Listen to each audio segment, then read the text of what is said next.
Street Nasheed right here in Los Angeles, making it do what it do, man. Y'all check out Black Authentic Truth. Get some real good game on YouTube. Black Authentic Truth, man. Check it out, man. Real good information. Gwinnett County family says they have seen new surveillance video that changes everything. So the video shows 19-year-old Qaadir and Nazir Lewis alive just hours before their bodies were found. The GBI says a hiker discovered the twins at the top of Bell Mountain in Hiawassee, nearly 90 miles from their Lawrenceville home. 11 Alive's Cody Alcorn has been following this case very closely. He's joining us now live from the Lawrenceville gas station, where a surveillance camera captured some of the brothers' final moments. Cody?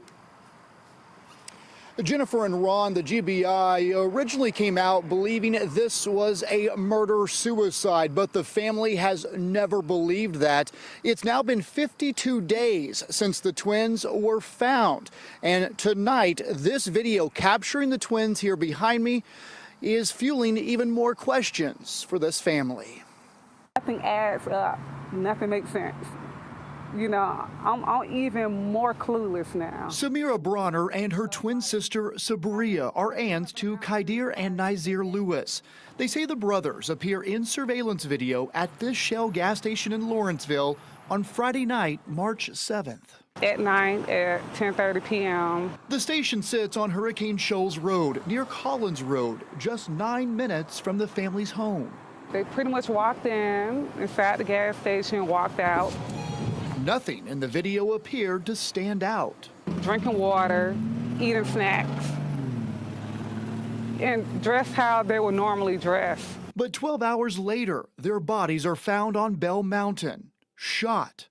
The mountain is nearly 90 miles away. They were seen here alive at 10. So how do they end up in the mountain? The family says the twins weren't hikers. And it's super dark out there. They're not familiar with the roads out there. And they shouldn't have been in Georgia. The brothers had a flight booked to Boston early that same morning.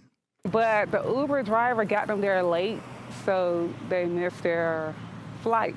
Their plane tickets were still in their wallets. What was meant to be a quick trip to visit friends ended with a deadly detour to a remote mountaintop.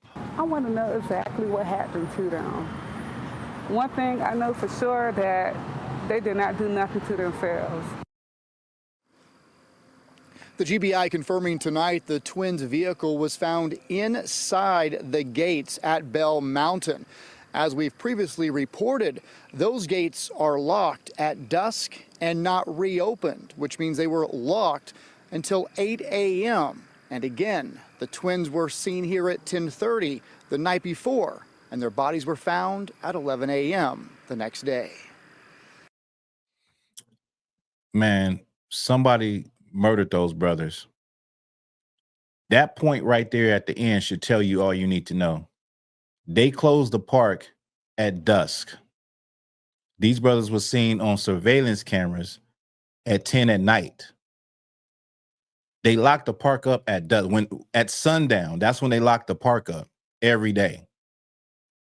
Somebody that has something to do with that park, has access to that park, did this.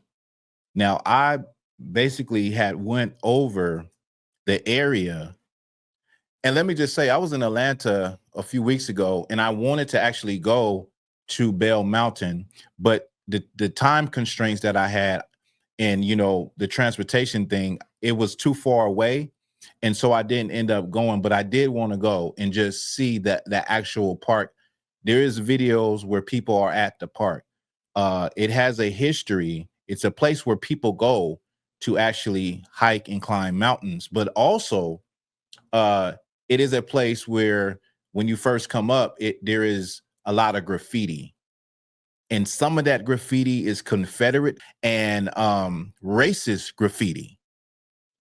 And we're talking about the county of Hiawassee, which has how can I say? It's a sundown town.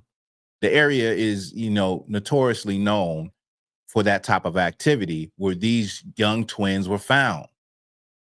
And so this new information just shows you that, you know, you dealing with the devil. You dealing with people that still look at Black people as though we're in the 1920s. and you dealing with people that run these counties and their family members and all of that is part of the police department and in part of the court work at the courthouse, and they try to cover up things. You know what I mean?